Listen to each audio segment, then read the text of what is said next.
He served his country. He served us real well as a game warden with the state of Georgia, and he's been in some tremendous places to help people. And he's just one of these folks that if you need help, he'll call you, he'll get back with you. If not, he'll have a live person get back in touch with you. And this is what it's all about: caring, sharing, and loving. He cares about his county, he cares about his country, he cares about God, cares about his family, and he wants to share his opportunity to be sheriff.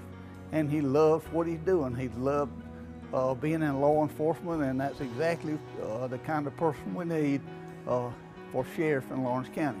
We need to put some common sense back into the sheriff's department in Lawrence County. Larry Dean is my man. Larry Dean is my man. Larry Dean is my man because I love him and he's a good friend. I look forward to him being our sheriff of Lawrence County. My man is Larry Dean for Lawrence County Sheriff. I'm Larry Dean, and I approve this message.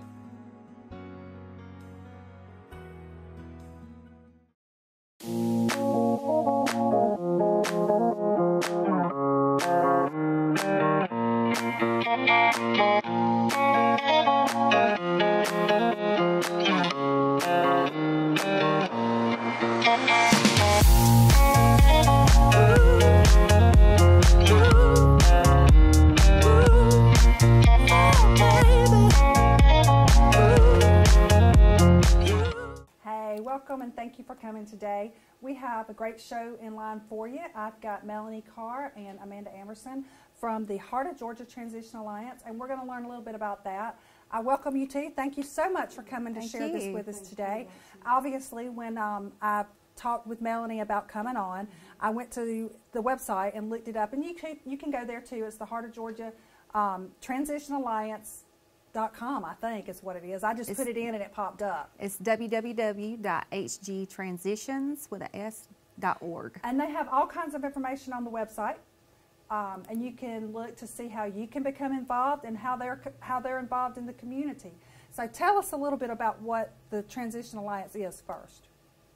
Well, the Heart of Georgia Transition Alliance started in 2010.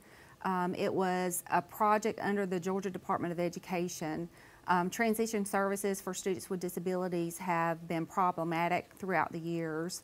And it was an effort to bring community services together to help students be able to transition from high school to their post-school options, whatever they desired to do, whether it was going to college, whether it was getting a job, whatever they wanted to do. Our organization helps to bridge that information and services gap that's prevalent in most societies where students with disabilities are concerned. So that's a very, very amazing thing to do, because you have people with disabilities that are very slight, which are extreme to the extremes. I know you mentioned a while ago we have people like Danny Glover and Tom Cruise that have gone on to do amazing things, and they have slight disabilities.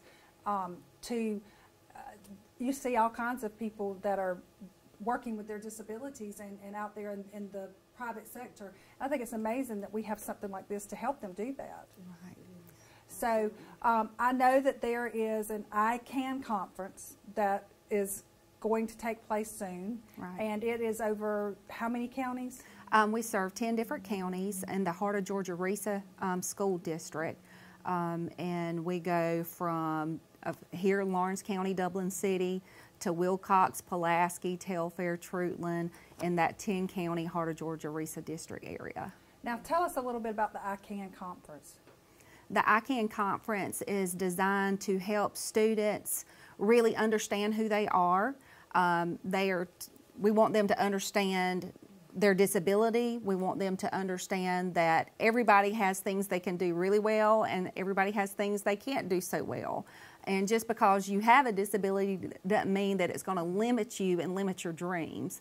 So it's really about empowering them to be self-determined and helping them achieve their goals. So we do things from having a guy from the Georgia Center for AT Excellence, Assistive Technology, that will give students different apps and iPad apps and different things that they could do with technology to help level that playing field out with their disability. We have Carmen Cates with Georgia High School High Tech coming, and she's going to talk to them about self-advocacy and how that they need to start speaking up for themselves. That, you know, as an educator of students with disabilities, I can go out and say, well, this student needs this, this, and this to help compensate for their disability, but really it should be that student that says, this is who I am, I'm okay with who I am, and this is what I need to help me in my life. Well, that is excellent, I guess, information for them, because they do need, I mean, they won't always have somebody there to speak for them, and the older they get, the more that it's just like anybody that goes out there. We teach our children, you've got to, if you want it, you have to ask for it. I'm not going to be there to your college professor and say, hey, can she get an extension? I'm not doing that. So you have to learn to do this as you grow older. We're going to take a break, and we'll be back just a second to continue the discussion.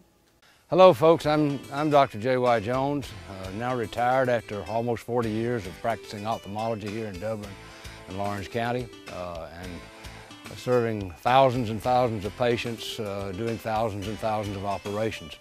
I'm happy retired, and I want to tell you that I've never endorsed a local candidate in any way other than my vote. But we have a situation with our sheriff's race now where I feel like I need to step forward.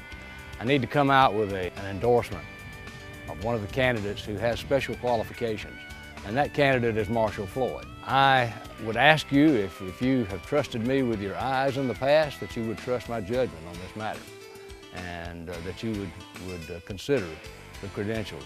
Look at who can do the best job for Lawrence County. Look at who can give us an outstanding sheriff's department and raise our level of professionalism to a degree that most counties will envy. And I think Marshall Floyd is the man to do that. My name is Marshall Floyd, and I approve this message. Okay, we are back, and we were talking about the ICANN conference. And tell us a little bit more about it, when it's going to be, where it's located at, how many people are involved. Okay, it's March 16th, this Wednesday. It's going to be at Middle Georgia State University School of Aviation. Right now we have 174 registrants. We have 109 students with disabilities that will be attending the conference and going to the various breakout sessions. And then we have the remainder of those are teachers and volunteers that are there to help that day, and presenters. Well, that's wonderful that it's got so many people helping, and there's so many students involved. Right. That's amazing for 10 counties to have that many that are involved in it. Now, Melanie, I understand you're the chairperson this year, and you work with Easter Seals, and I know that there are other agencies involved. So can you tell us a little bit about that, and how many agencies come together to make this alliance? Sure can. So you just mentioned that Easter Seals is involved. We are actually a partner, so I've been with Easter Seals for quite some time, for many years. The program manager there, so very passionate about working with people with disabilities. I've been doing this for a long time. We also have GLRS, which is the agency that Amanda represents. They're very much involved. They're kind of like our parent agency, so we call them our parent. Is probably a good way to explain that. So they kind of, help pilot, facilitate, keep us with our outcomes and our goals ahead of us. They kind of act in that, have that kind of role in the ICANN, or the Heart of Georgia Transitional Alliance.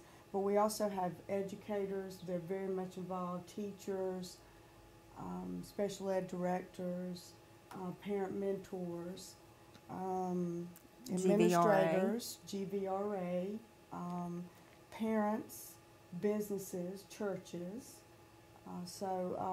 Organizations like that in our communities working together as a team to try to expand what we can do for these individuals that have vocational disabilities.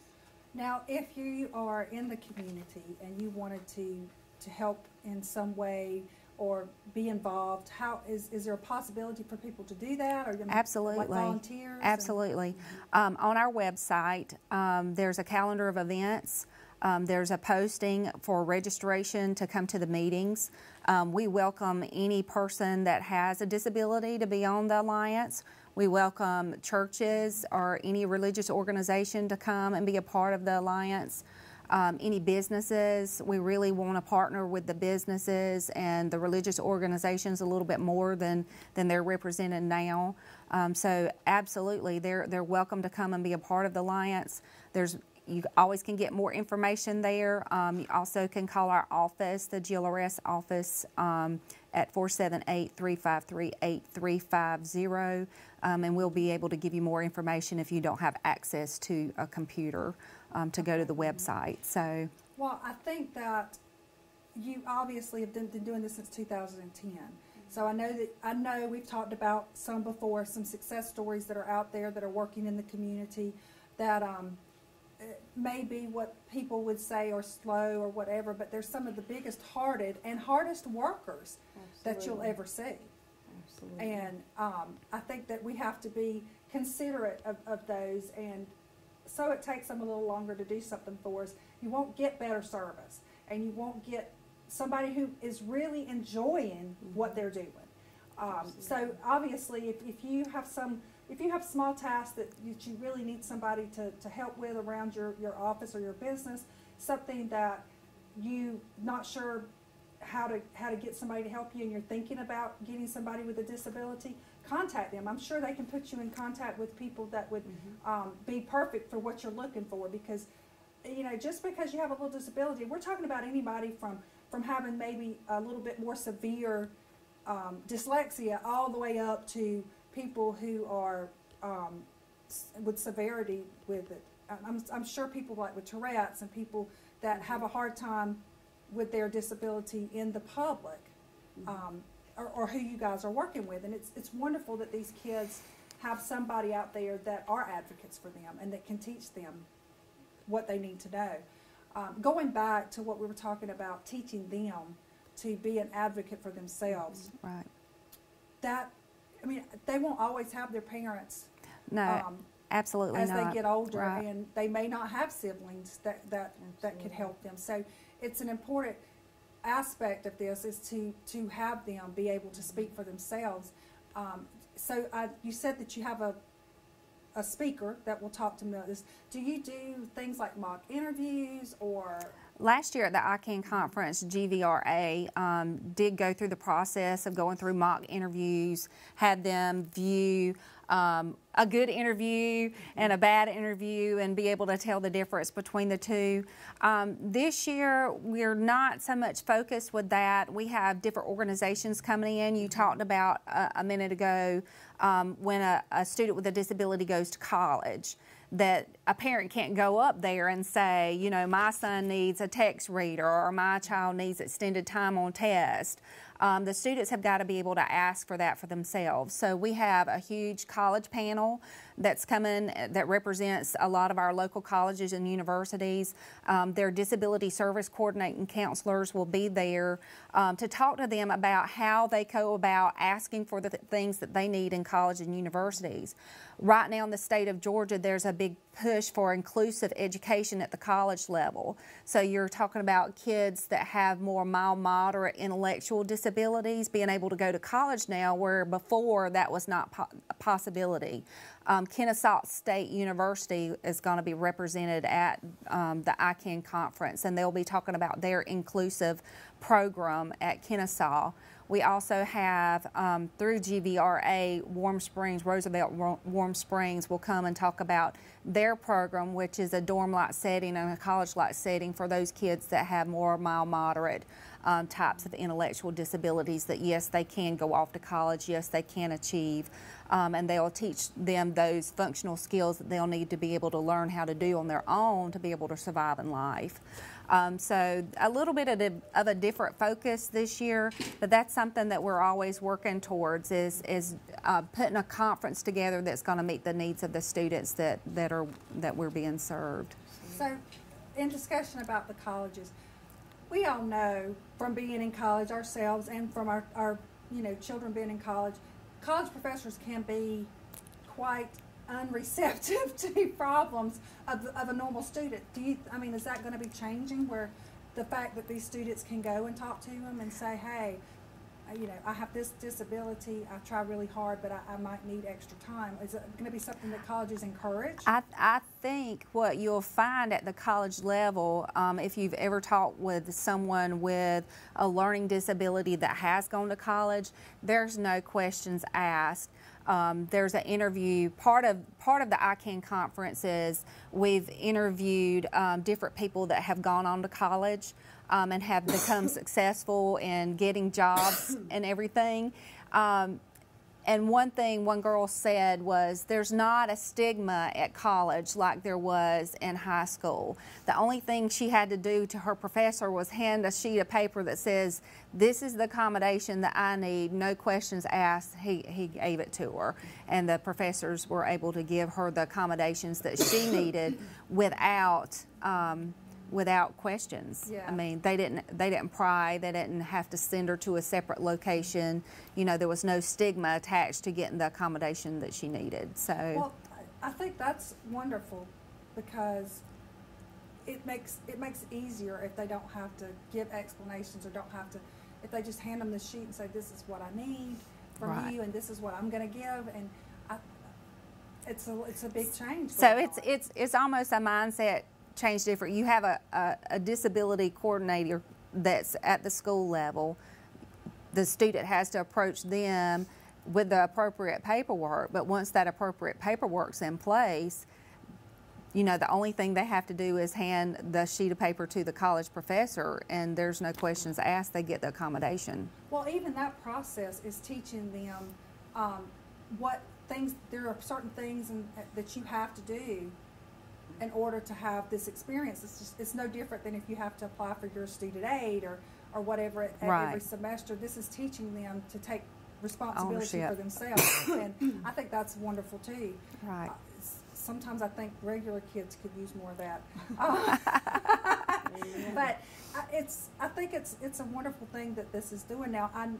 To move away from the ICANN conference, we're going to come back in just a second, and we're going to talk about maybe some other things that goes on throughout the year and in the community that is also helping.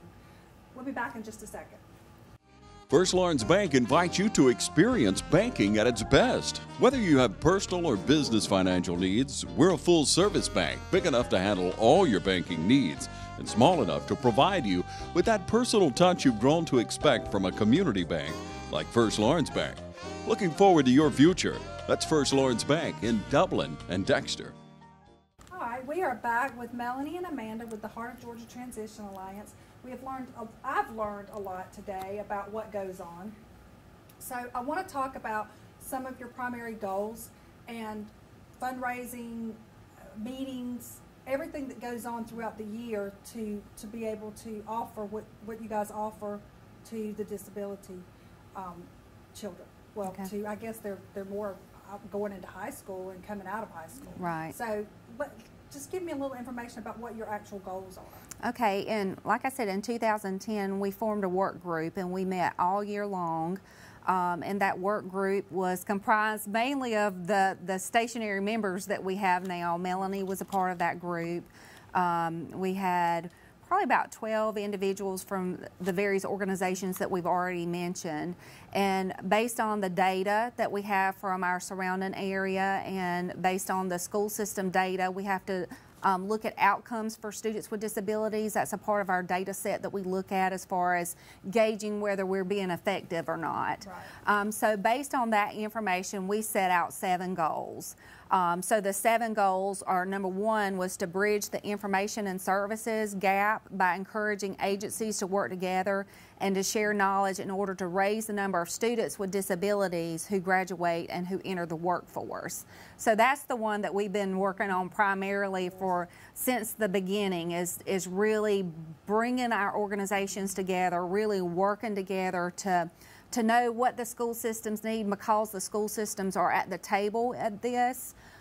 they're really able to share with vocational rehabilitation. They're able to share with Easter Seals what they need for their student populations. So that's been really helpful. Number 2 is to reduce the gaps attributed to budget constraints through grant writing and fundraising. Now that one has been problematic because that's contingent upon the general public knowing who we are and that we are in existence. So our budget is very meager at this point. We've done some primary fundraising, but it's been very limited. So that's really on the forefront and something that Melanie and I and the rest of the executive committee have discussed. I think we have a gala that's going to be planned to help raise some funds to be able to put on things like the ICANN conference, to be able to put on transition symposiums so that the teachers in the service areas know exactly what type of services are available to those students. So that's really important and something that's on the forefront and on the front burner for us. Number 3 is to influence the region to adopt, expand, and support programs and services which can be sustainable over time so that students with disabilities and their families can receive consistent transition programming and information from early on. And that's really one of the primary reasons that we're in existence. In education, we always say it takes 3 to 5 years for any one program to be determined if it's going to be effective or not. Well, this is year, 6 into this, and really it takes 5 to 7 years. We're really grounded. Last year and this year, I think the conference has helped really get the word out about who we are as a Transition Alliance. And it's really something that we're proud of because as a state, there are lots of alliances and councils that got started. We're probably one of only a few that's still active and going. So that is a very proud moment for our Heart of Georgia Transition Alliance, and it really is from dedication of all these service organizations that have made it a priority in our area. The 4th thing that we're working on is to develop transportation opportunities that individuals with disabilities can access service and employment. A lot of what we found with the research is these people are really willing to go to work, but they might not have the transportation available to them. They're really wanting to go to school, but transportation is a barrier. This was one reason why we were encouraged early on from Tom Erdmanchek, who came and worked with our work group. He said, get the churches involved, get your religious organizations involved. Most of these people have buses that sit there all week long and don't run except on Sundays. That's true. And what are they doing? They have to carry insurance to be able to carry or passenger individuals to and from home to church. Why can't they partner with us and partner with the schools so that not only are we increasing employment opportunities for people with disabilities, but we're helping the overall economic growth for our area. So that's important. And with the amount of churches that we have in Dublin and the surrounding counties, because there's 10 counties involved, they could do once every 2 or 3 weeks be involved with it, so that it's not like they'd have to have somebody every week to do it. You could just take your turn. So that's actually, you know, our telephone number with the East Central GLRS is attached to the Transition Alliance. I've received a telephone call before about, is there somebody that can get me to and from the Oconee Fall Line Technical College? I'm taking a class and I don't have transportation. But without these people coming to our meetings and sitting and listening to what needs to be happening, you know, it's still just falling on deaf ears. We all know what needs to be happening, but getting these individuals there is very important. The 5th goal we have is to improve the individual education and transition planning processes so that planning meetings and student interviews can be positive and effective transition tools. A part of the educational experience for a student with disabilities in school is an IEP meeting. And a part of the IEP meeting starting in the middle school and high school is a transition plan. These kids are invited and encouraged to attend transition planning meetings. They take assessments, they let their preferences be known, they're sitting in the meetings. We want this process to become more effective. It has become more effective. A lot of our school systems now are adopting Aspire.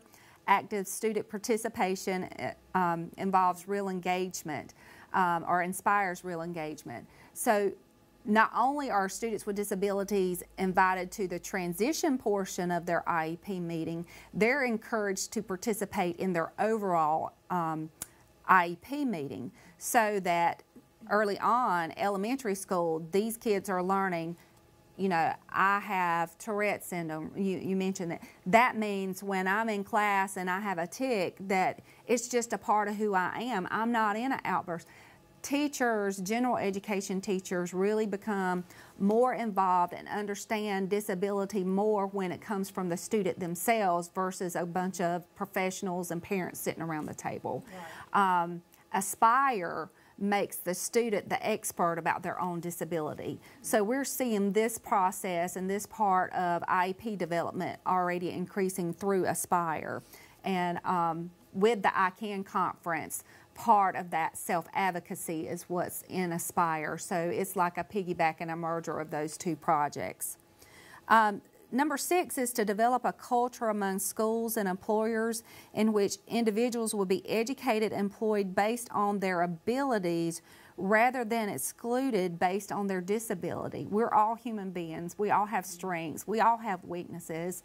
Just because you have a piece of paper that says you have a documented disability doesn't mean that you're any better or less of an individual than you or Melanie or any of us sitting here.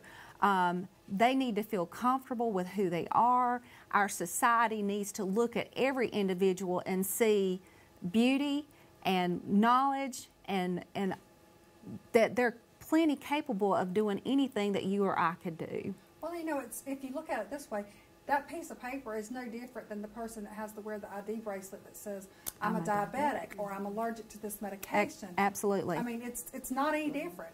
You're just letting people become aware of what, if something happens, this is what you need. Right. So, I mean, if you go at it at that point, you know, it's no different. It's empowering people to be okay with who they are. Right. Which is, I mean, if you think about it, we need to do that in everyday life, regardless of disabilities. Mm-hmm. So I think parents of children with disabilities should really get involved with this in the elementary stage. And if you have one that's already in high school, become aware of what's out there. Go to the Transition Alliance and learn as much as you can learn to help your child, and let your child know what the disability is, what it involves, and that it's no different, you know, from anything else out there. That just because you have a disability doesn't mean you can't be the best you can be. Right. Absolutely. Right. So now I know we need some help with fundraising and we need some help with volunteers. Get in contact with the Heart of Georgia Transition. It's going to be something that I think we need to keep around for a long time because it's going to help a lot of people. You'll see people in our community now that I'm sure have gone through with the transition, and if they haven't, maybe they would have benefited from it. Not that they're not succeeding now, but it could have been easier for them. And anybody, there's a part of our alliance called a student referral, or it doesn't just have to be a student. If you're a person with a disability and you're sitting home and you want to go to work, go to our website, fill out the referral packet. We'll bring it to the Alliance, and we'll look at what type of services can be provided through the organizations that are represented there to help you get a job, to help you go to school. A lot of times just knowing what's out there really can help a person to understand that you can do better for yourself. Well, if you've been watching today, we have been talking with Melanie and Amanda about the Heart of Georgia Transition Alliance.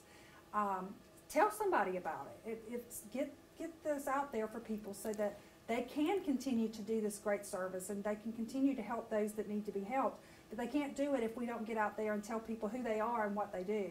If you have questions and you want to help them and you want to get that out there for them, go to their website, check it out.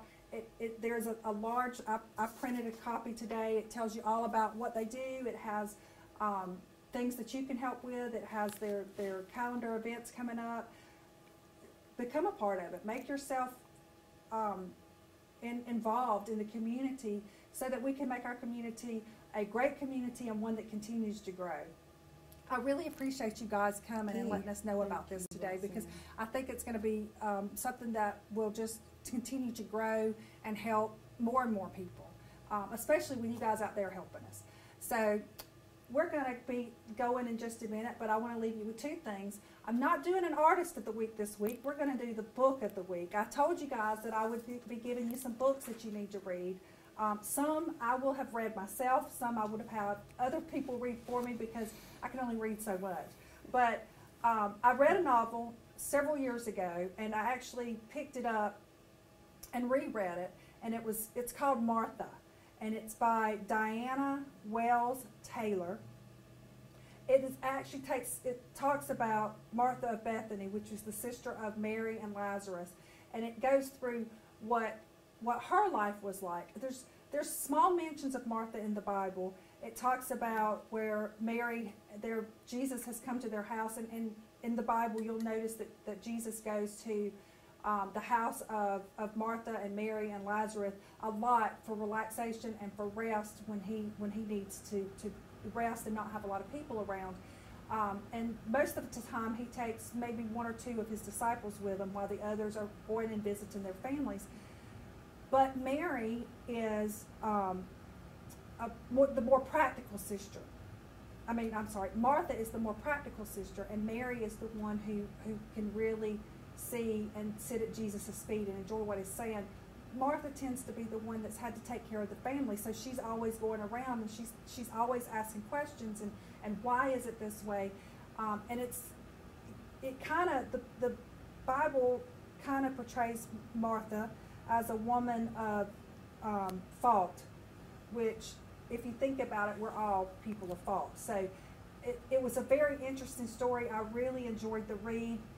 You'll read the things that Martha went through, the conflicts that she had to overcome, and the questions that she asked Jesus, and how they brought her closer to him, and how they made her the better person that she became. So I think you should take a really good look at this book. It was an amazing read. I really enjoyed it. Like I said, I've read it twice now. And go back. It talks about Martha and Luke in the Bible, and several other in the New Testament. But read about what the Bible says about her, and then read the book, and I think that you will really come to appreciate the book itself. And today I'm going to leave you with a little quote about spring from Harriet Ann Jacobs. The beautiful spring came, and when nature resumes her loveliness, the human soul is apt to revive also. Take that.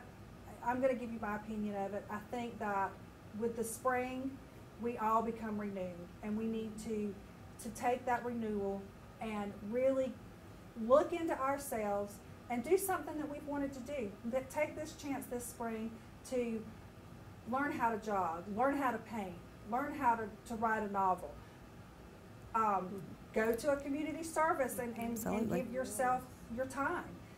There's so many things to do in the spring, and I think that we all need to get out and become more involved in the community and more involved in our own lives. And I hope y'all have a great day, and we will talk to y'all later.